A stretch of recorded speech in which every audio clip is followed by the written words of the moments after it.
ஏசையா உந்த அன்பு உள்ளம் பொங்குதே.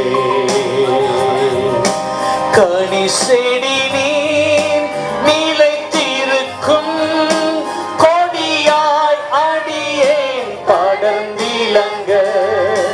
கனி செடி நீர் நிலைத்திருக்கும் கொடியாய் அடியேன் படர்ந்திலங்க. கிளை நறுக்கி கலை பிடுங்கி, கிளை நறுக்கி கலை பிடுங்கி, கர்த்தரை காத்தென்னை சுத்தம் செய்தி.